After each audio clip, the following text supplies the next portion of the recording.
Lalu yang kedua Putri, peserta didik mampu membuat dan mempresentasikan mind mapping mengenai pantang larang dalam penerapan norma masyarakat Melayu Riau.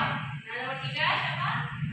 Nilam. 3, melalui kerja kelompok peserta didik bersama-sama mengidentifikasi dan membuat mind mapping pantang larang dalam penerapan norma masyarakat Melayu Riau.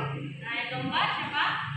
Ya, Bu. Oke, Suti silakan. Peserta didik dapat menjelaskan berbagai pantang larang dalam penerapan norma masyarakat Melayu Riau dengan percaya diri. Oke, itulah tujuan pembelajaran kita hari ini ya.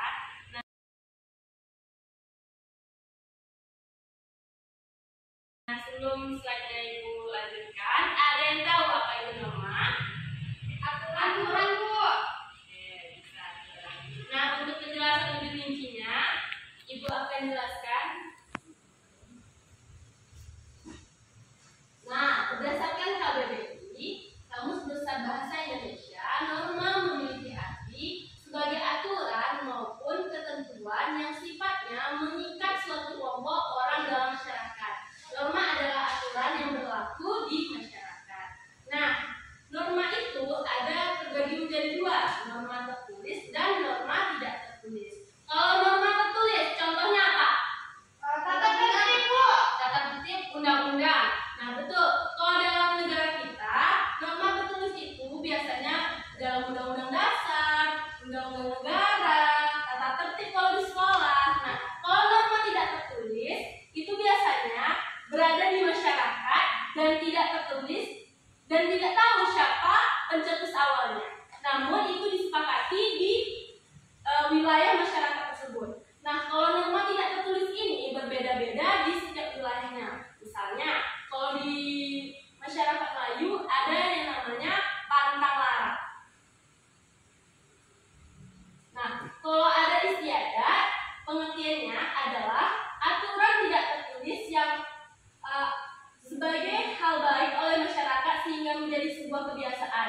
Dan dengan kata lain, ada istiadat merupakan bagian dari norma. Oke, ini kita sudah jawab bahwa kita sekarang ada di Provinsi Riau. Nah, contoh norma dalam adat istiadat Provinsi Riau, seperti yang Ibu bilang tadi, ada pantang larang. Ada yang tahu apa itu pantang larang? Hal yang tidak boleh dilakukan, Bu. Ya, bisa jadi. Ada lagi yang tahu? Oke, karena kita tidak tahu apa itu pantang larang, mari kita cari tahu dengan melihat video yang akan Ibu tampilkan.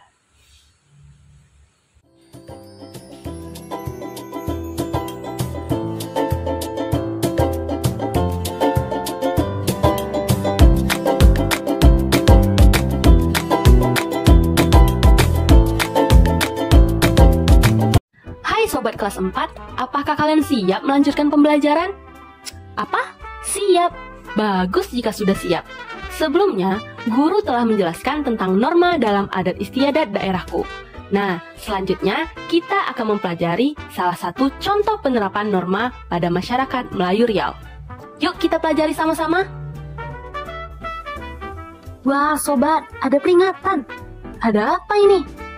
Tulisannya adalah, silakan siapkan alat tulis dan catatanmu. Jika ada kata penting, silahkan tuliskan di buku catatanmu. Penjelasan dalam video ini bisa dijadikan bahan proyek. Sekian, terima kasih. Jangan lupa siapkan alat tulis dan catatanmu. Apakah alat tulis dan catatanmu sudah siap? Bagus jika sudah siap. Mari kita masuk ke pembahasannya. Contoh penerapan norma dalam adat istiadat masyarakat Melayu, salah satunya adalah pantang larang. Apa itu pantang larang?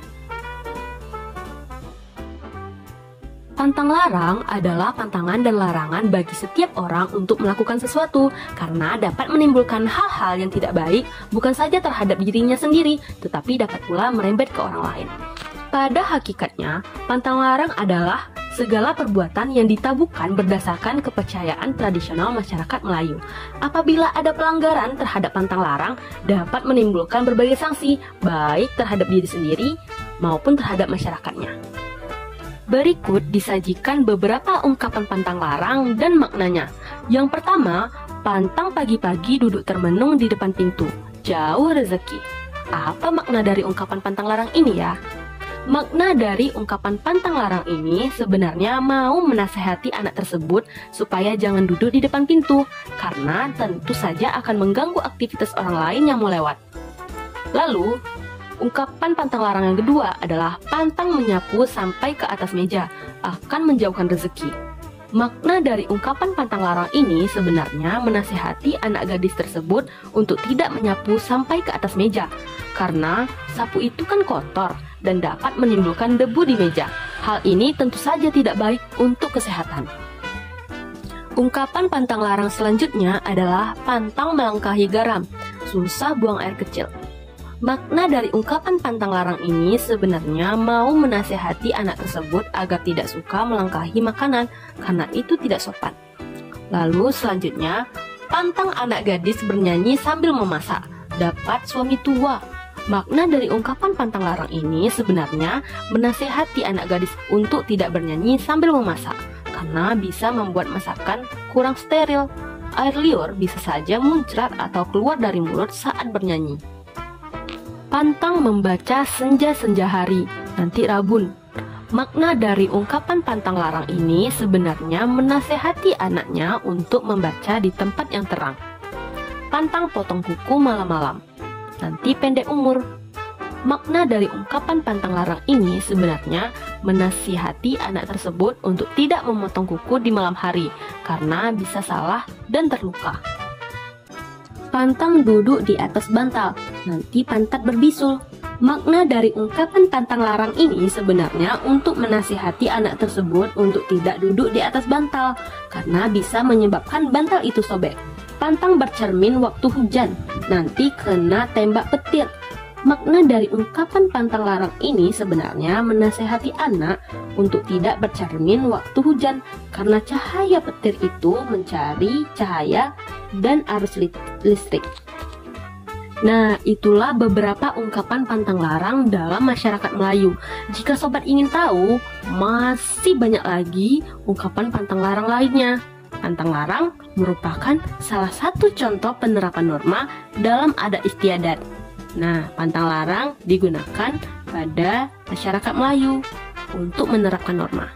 Jadi, sekianlah penjelasan tentang contoh penerapan norma dalam adat istiadat. Sekian, terima kasih. Sampai jumpa lagi.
kemudian Afra Alif Farani, dan juga Minda yang Fazira. Di mana kami akan mempresentasikan pantang larang yang telah kami buat. Pantang larang sendiri merupakan pantangan atau larangan bagi setiap orang untuk melakukan sesuatu, karena itu dapat berdampak buruk terhadap diri dia sendiri maupun orang lain. Di mana kelompok kami memiliki 3 pantang larang. Yang pertama yaitu pantang potong kuku malam-malam nanti pendek umur. Kalau orang zaman dahulu bilangnya nggak boleh potong kuku malam-malam, nanti bakalan pendek umur. Tetapi hal ini sebenarnya mengandung makna atau arti, yaitu potong kuku itu dapat membuat kuku kita terluka apabila kita tidak hati-hati karena kan malam-malam. Kemudian yang kedua itu pantang pagi-pagi duduk termenung di depan pintu, jauh rezeki. Kemudian yang ketiga itu pantang menyapu sampai ke atas meja akan menjauhkan rezeki. Di mana maksud yang sebenarnya adalah sapu itu kotor. Jadi jika kita nyapu di meja, otomatis meja juga bakalan kotor. Sekian Bu. Oke, baik, tepuk tangan kepada kelompok 1.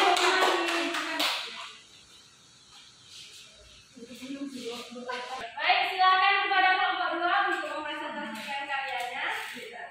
Akan mempresentasikan hasil dari diskusi kami tentang pantang larang. Pantang larang itu ialah merupakan pantangan dan larangan bagi setiap orang untuk melakukan sesuatu karena dapat menimbulkan hal yang tidak baik, bukan saja terhadap dirinya sendiri, tetapi dapat pula merembet ke orang lain. Nah, ada 3 pantang larang yang kami dapatkan, yaitu pantang membaca senja-senja hari, nanti bisa rabun. Yang kedua, pantang melangkahi garam, nanti susah buang air kecil. Dan juga yang terakhir, pantang bercermin waktu hujan, nanti kena tembak petir. Itulah dia presentasi dari kelompok kami. Sekian, terima kasih. Oke, tepuk tangan kepada kelompok 2. Oke, itulah hasil karya dan presentasi dari 2 kelompok di kelas kita hari ini.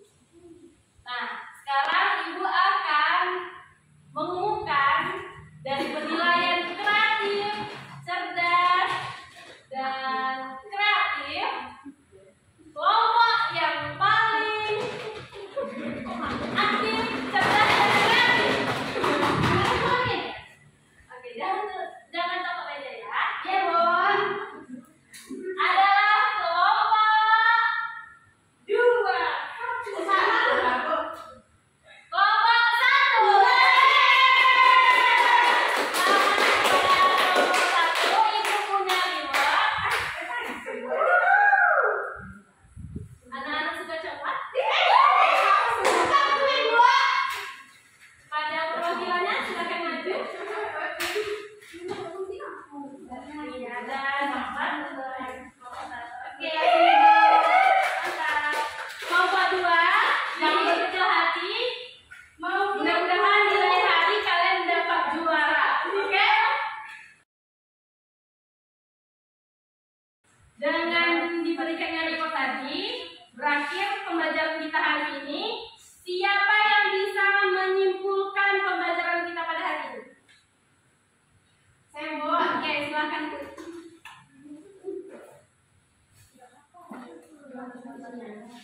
Oke, untuk kesimpulan pembelajaran kita hari ini mengenai pantang larang, khususnya pada masyarakat Melayu Riau, di mana pantang larang adalah suatu larangan yang tidak boleh kita lakukan karena akan berakibat hal-hal yang tidak diinginkan, seperti contohnya tidak boleh potong kuku malam-malam, tidak boleh bercermin saat hujan, dan lain sebagainya. Terima kasih. Terima kasih kepada Putri. Oke, Ibu tambahkan menjelaskan kesimpulannya ya. Nah, tadi Putri sudah menjelaskan tentang pantang larang, namun di balik itu kita ada juga mempelajari tentang norma. Nah, inti dari pembelajaran kita adalah norma dalam adat istiadat. Nah, norma dalam adat istiadat itu ada pantang larang. Kalau normanya ada norma tertulis dan tidak tertulis. Gimana pembelajaran kita hari ini? Apakah menyenangkan? Menyenangkan. Semoga ilmu yang dapat terserap di kepala kita dan bermanfaat untuk kehidupan kita sehari-hari. Oke?